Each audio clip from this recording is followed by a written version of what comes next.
ৰাতিপুৱাই শুই উঠি যিহেতু গৰম পানী খালে বহুতো ভাল হয়। ৰাতিপুৱাই এয়া ল'লোঁ গৰম পানী এগিলাচ, যিটো খাই লওঁ মই, যিহেতু বিজ্ঞানত কিবা চৰাই চিৰিকটি মাত আহি আছে বুলি।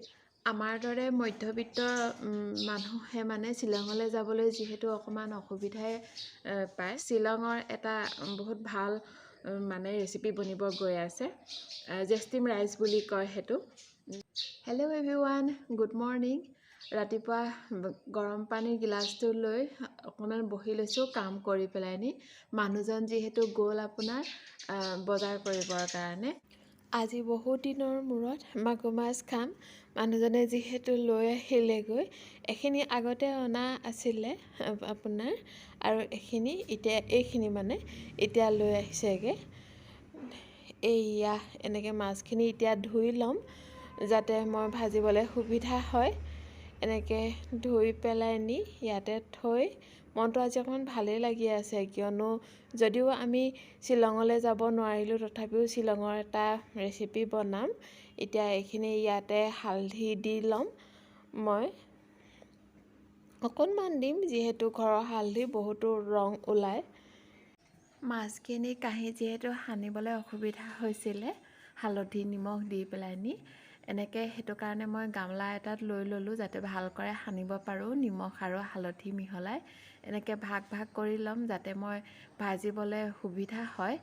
এয়া ভাগ ভাগ কৰি ল'লোঁ। এতিয়া মাছখিনি ভাজি ল'ম। এতিয়া টাৱাখন পাতি পেলাই নি কেৰাহীখনত তেল গৰম কৰি লৈ ইয়াতে এতিয়া মই দি দিম মাছ কেইপিচ, যাতে সোনকালে সিজি আহে। অকণমান লৰাইও দিম, এপিচ এপিচকৈ এতিয়া দি লৈছোঁ মাছখিনি তেলত, আপোনাৰ হালধি আৰু নিমখ লগাই পেলাই নি। এনেকৈয়ে গোটেই মাছখিনি অলপ অলপকৈ দি পেলাই নি মই ভাজি ল'ম। এইয়া মাছ ভজা হৈ গ'ল। মাছৰ লগত দিবলৈ লৈছোঁ আলুখিনিও মই ভাজি ল'ম। আলুখিনি মই এনেকৈ ভাজি লৈছোঁ অলপ লৰাই লৰাই। বাহিৰত ইমান ডাঙৰকৈ ৰ'দ দিছে, বৰষুণৰ পাছৰ ৰ'দ একেবাৰে গা গৰম উঠি গৈছেগৈ আপোনাৰ। এইফালে গেছৰ ওপৰত কেৰাহীখন পাতি তেলটো গৰম কৰি লৈছোঁ মাছৰ তৰকাৰীখন বনাবৰ কাৰণে। তেল যিহেতু গৰম হৈ গ'ল, এতিয়া মিক্সি জাৰত পিছা মই সৰিয়হ, পিঁয়াজ আৰু নহৰু দি এইখিনি পিচি লৈছিলোঁ মই, তাকে দি ল'ম। অকণমান ভাজি ল'ম, যাতে নহৰুৰ কেঁচা ভাৱটো মানে গোন্ধটো গুচি যায়গৈ।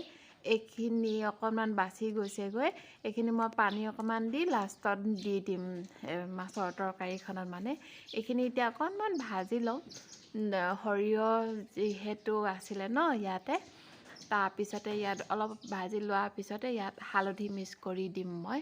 মাছখিনি মই এতিয়া অলপ অলপকৈ কেৰাহীত দি দিম। এইয়া মাছৰ তৰকাৰীখন যিহেতু উতলিয়ে আহিলে আৰু অকণমান সিজিবলৈ বাকী আছে আলুটো। এইপিনে অকণমান চাই লওঁ, এইয়া সিজিবলৈ যিহেতু বাকীয়ে আছে।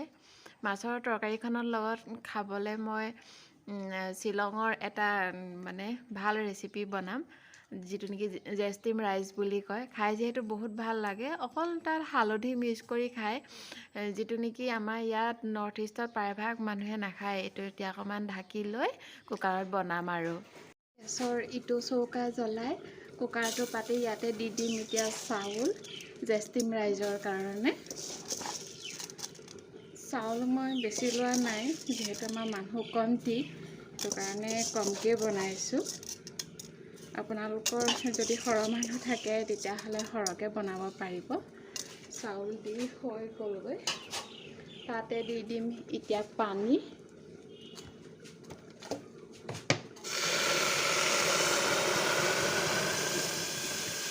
কাৰটোৰ ভিতৰত চাউল আৰু পানী দিয়াৰ পিছত ইয়াতে দি দিম এতিয়া হালধি 1 চামুচমান। হালধিৰ পৰিমাণটো সৰহকৈ দিব, কিয়নো আমি যিহেতু কেঁচা হালধি পিচি খাওঁৱেই ন, গতিকে সিমান এটা একো অসুবিধা নাথাকে। ভাতৰ লগত যিহেতু হালধি মিক্স কৰি বনায়, তাত শ্বিলঙত এইটো জেষ্টিম ৰাইচ বুলি কয়। এতিয়া কুকাৰখনৰ ওপৰত অকণমান লৰাই দি ঢাকনখন লগাই দিম। এটা বা দুটা চিটি মাৰিলে আমাৰ জেষ্টিম ৰাইচ হৈ যাব। একেবাৰে চিম্পুল হয়। আজি যিহেতু ইমানেই ৰ'দ দিছে, সেইটো কাৰণে চিম্পুলকৈ থ'লোঁ মই। এপিনে ইয়াত উতলি আছে মাগুৰ মাছৰ তৰকাৰী যেহেতু হৈ আহিলে আৰু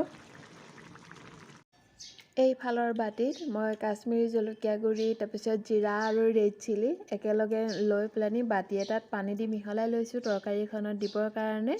এইখিনি এতিয়া তৰকাৰীখনৰ ওপৰত দি দিম যাতে অকণমান আৰু বহুতো টেষ্টি হৈ যায় মানে।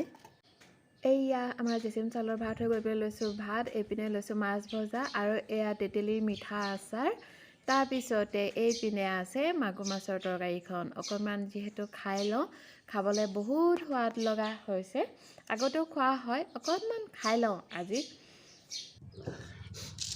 এই জেষ্টিম চাউলৰ ভাতটো যিহেতু বহুতো টেষ্টি হৈছে, আপোনালোকে ইয়াৰ সোৱাদটো নাপাব, তাৰ কাৰণে মোক বেয়া নাপাবগৈ। মই যিহেতু অকণমানেই বনাইছিলোঁ। আমাৰ ইয়াৰ পৰা শ্বিলং যিহেতু দূৰ হ'লেও সকলো মানুহতো একেই হয় ন, সেইটো কাৰণে মানুহে জীয়াই থকা কেইদিনত মানে প্ৰত্যেকটো ৰেচিপিয়ে মানে অলপ অলপ হ'লেও টেষ্ট কৰি চাব লাগে। সেইটো কাৰণে মই আজি বনাইছিলোঁ, অকণমান বনাইছিলোঁ, বেছি নহয়গৈ ধৰক। আমাৰ ঘৰত যিহেতু ঘৰচিকা চৰাইবোৰ যথেষ্টই নেকি আছে, সেই চৰাইবিধে মাতিয়ে থাকে অকণমানকৈ ধৰক। আপোনালোকে ভিডিঅ'ত মাজে মাজে শুনিব। আগৰ পিছত পাৰ চৰাই মাতো শুনিবলৈ পাব, যিহেতু ঘৰত বাঁহ লৈছে চৰাই। ভাত খোৱা সময়ত মানুহে সদায় একেলগে বহি খাব লাগে। আমাৰ ঘৰত যিহেতু মানুহ কমটি হ'লেও আমি প্ৰায়খিনি সময় একেলগেই বহি খাওঁ। যিহেতু নেকি দেখোঁ মই চকুৰে দেখিছোঁ মানে কিছুসকলে মানুহে মানে ঘৰত যথেষ্ট নেকি 6-7জন মানুহ থাকে, কেইজনমানে আগতীয়াকৈ খায় আৰু কেইজনমানে পাছতীয়াকৈ খায়। কিছুসকলে পাছত খোৱাতকৈ ধৰক লগে ভাগে খালে অকণমান ভাল হয় আৰু বিপদে আপদে যিহেতু ঘৰৰ মানুহখিনিহে চায় ন। ভাত খাই থাকোঁতেই ঘৰলৈ আলহী আহিলত মই ব্লগটো সম্পূৰ্ণ কৰিব নোৱাৰিলোঁগৈ, কিয়নো আলহীৰ আগত কেমেৰাটো ল'বলৈ অসুবিধা পাইছিলোঁ মই। আৰু কিছুসকল লোকে ধৰক কেমেৰাৰ আগত কথা ক'বলৈও অকণমান অসুবিধা পায়, যেনে মই। প্ৰথমতে যথেষ্টখিনি মোৰ অসুবিধাই হৈছিলে, কি ক'ম কি নহ'মকৈ। আপোনালোকে মোৰ এই ব্লগবোৰ যদি চাই ভাল পাইছে তেতিয়াহ'লে চেনেলটো ছাবস্ক্ৰাইব কৰিবলৈ নাপাহৰিব। আৰু যিসকলে পোনপ্ৰথমে আহিছে সেইসকলেও ছাবস্ক্ৰাইব কৰিব, লগতে তেখেতসকলৰ চিনাকিসকলকো ক'ব, শ্বেয়াৰ কৰিব যাতে চবেই চাব পাৰে। ভাল পোৱাসকলেও ছাবস্ক্ৰাইব কৰিব আৰু নোপোৱাসকলেও ছাবস্ক্ৰাইব কৰিব দেই, যাতে মোৰ মনৰ আশাবোৰ পূৰ্ণ হয়।